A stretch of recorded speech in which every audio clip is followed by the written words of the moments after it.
Halo, assalamualaikum teman-teman yang ada di YouTube. Bagaimana kabarnya? Saudara Pan, semoga dilancarkan rezekinya dan dimudahkan segala urusannya. Amin ya rabbal alamin. Teman-teman, lama rasanya tidak berjumpa di channel saya ini, Logika Bambor. Channel yang berusaha memberikan sedikit edukasi, sedikit motivasi, tidak ingin menggurui, apalagi merasa yang paling benar sendiri. Serta tidak ingin merugikan pihak manapun teman-teman ya, terkecuali pihak itu memang merugikan pihak lain, ya mungkin ada indikasi akan saya bahas di setiap konten yang saya sajikan. Seperti itu teman-teman. Baik teman-teman, tidak terasa ya begitu lama rasanya juga Bang Bro ini vakum dari dunia dunia per-YouTubean mungkin teman-teman ya. Dan saya merasa ingin membuat konten lagi bukan karena ingin mengejar AdSense atau mungkin sesuatu yang menguntungkan, tetapi menurut saya perlu untuk saya sampaikan di konten saya kali ini karena kebetulan mendekati ini teman-teman ya, pemilu ya. Jadi banyak sekali desas-desus yang kita dengar di luar sana itu yang menjelekkan paslon ini, paslon itu, dan menjelekkan pihak ini, pihak itu. Terkadang saya tuh berpikir begini ya, entah bagaimana dengan teman-teman, kenapa setiap pemilu itu kok kita itu saling menjelekkan satu sama lain ya? Kebetulan memang saya saat ini belum menentukan pilihan teman-teman ya, tetapi di luar sana teman-teman yang sudah menentukan pilihan itu kebanyakan saling menghujat pilihan satu sama lain, saling membuka aib satu sama lain, entah aib itu terbukti apa tidak. Ya seperti itu teman-teman kebanyakan. Dan pada kesempatan kali ini saya menganggap banyak sekali di luar sana ya. Ini tetapi saya bukan berarti membela paslon salah satu teman-teman ya. Cuma berusaha mengajak berpikir sesuai logika saja teman-teman ya. Seperti di konten-konten Bang Bro sebelumnya. Pak Anies seorang pengkhianat. Bagaimana itu teman-teman? Benarkah Pak Anies itu seorang pengkhianat? Oh ternyata Pak Anies itu mengkhianati Pak Prabowo. Setuju teman-teman ya? Iya. Iya kan? Pernyataan seperti itu banyak sekali. Pak Anies mengkhianati Pak Prabowo. Pak Anies adalah seorang pengkhianat. Nah sekarang bagaimana sebelum kita membahas lebih jauh, coba kita saksikan video klarifikasi. Prabowo menanyakan yang mungkin yang terakhir, yang ketiga kalinya. Jadi Pak Anies, apakah Pak Anies bersedia untuk menjadi calon wakil? Dan saya sampaikan, Pak Prabowo ini sebuah kehormatan yang luar biasa. Karena ada 260-an juta orang dan saya diminta untuk menjadi pendamping. Mas Anies, saya harus tanya, apakah Anda menolak ini karena tawarannya cawapres? Tapi kalau tawaran capres mungkin saja akan berbeda? Tidak pernah ada tawaran capres. Tidak pernah ada tawaran capres dari Pak Prabowo? Ya. Tapi dari pihak-pihak lain ada beberapa tawaran capres ke Anda, Mas Anies? Betul. Dan pada semua saya katakan, saya tidak ingin menjadi bagian dari orang-orang yang mengkhianati Pak Prabowo. Saya sampaikan pada semua.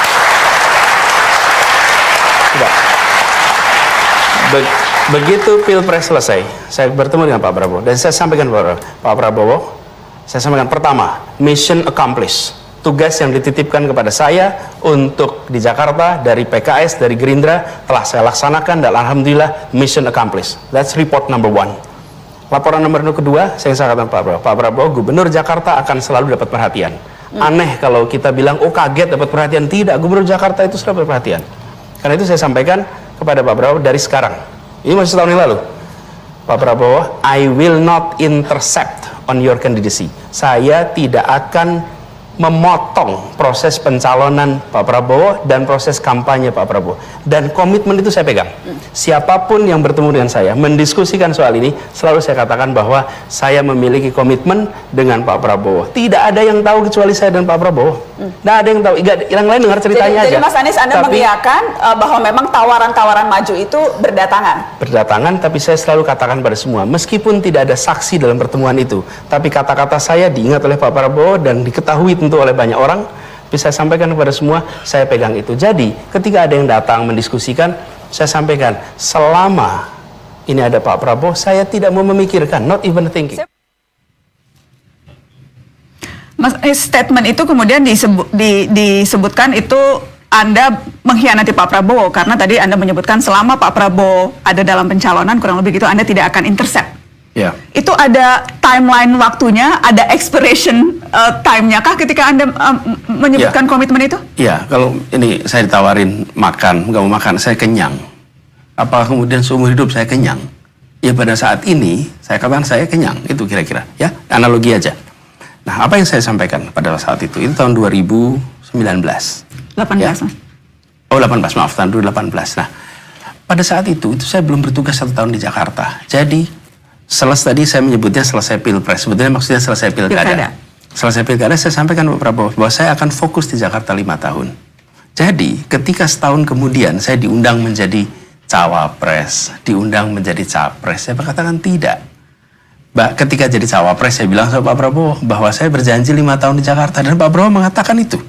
Jawaban saya itu sama Pak Prabowo dikatakan kalau tidak salah pada saat beliau mau mencalonkan.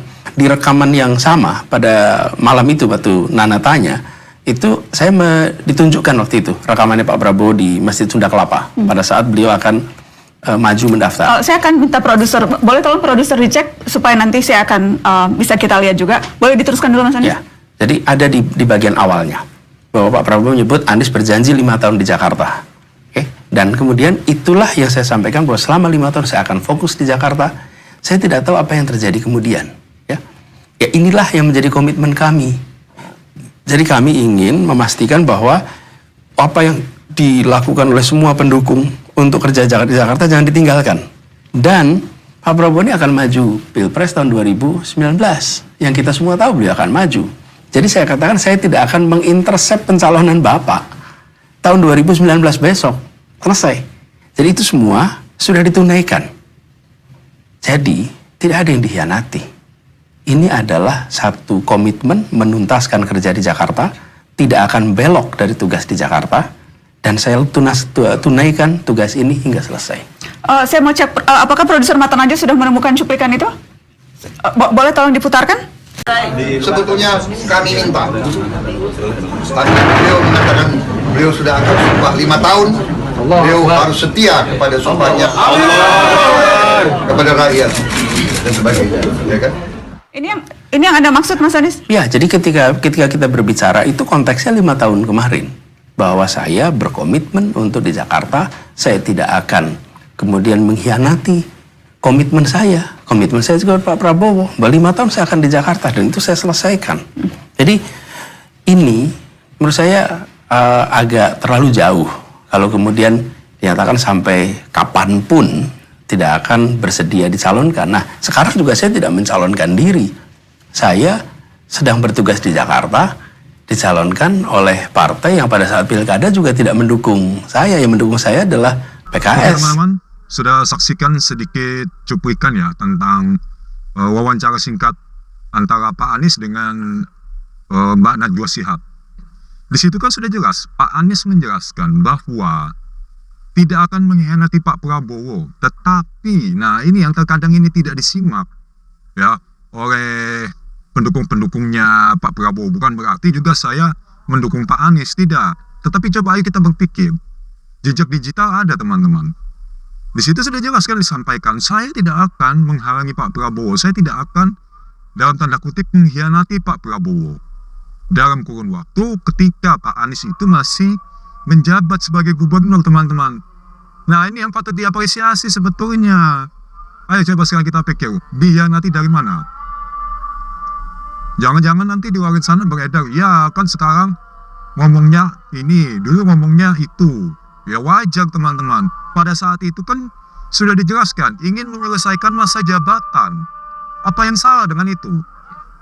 Kenapa masih dianggap salah sih sebetulnya? Apa yang salah dengan itu? Ayo, come on, kita berpikir.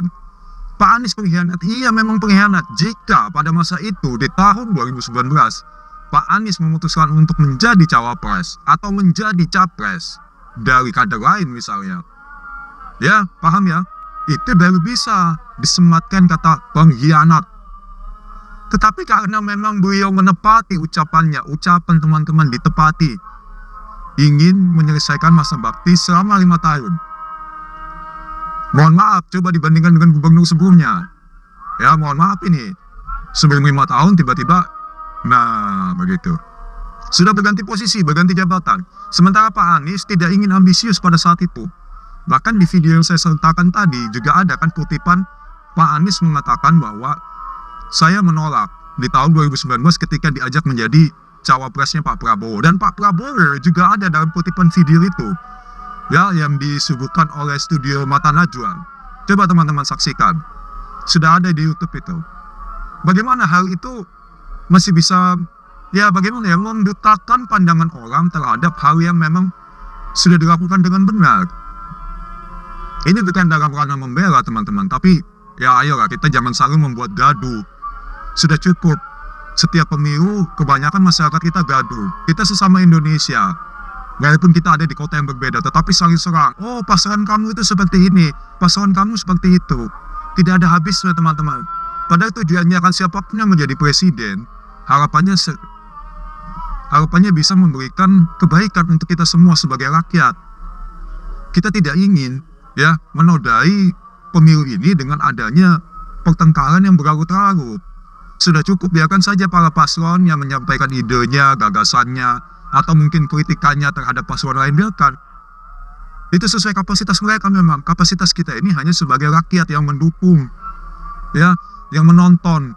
Pilihan kita jatuh kepada yang mana. Seperti itu teman-teman. Jangan kita menjadi judge juga. Ayo, bagaimana dengan adanya video seperti tadi masih menganggap Pak Anies pengkhianat? Masih tetap beranggapan bahwa Pak Anies itu mengkhianati Pak Prabowo? Apakah masih seperti itu teman-teman? Kira-kira apa seperti itu? Kalau kalian masih seperti itu, berarti ini perlu dipertanyakan. Logikanya seperti apa cara berpikirnya? Ya, jejak digital itu terkadang kejam teman-teman. Juga terkadang jejak digital itu ya bisa menolong. Jika terjadi pembedaan ucapan, terjadi pembedaan sikap di kemudian hari.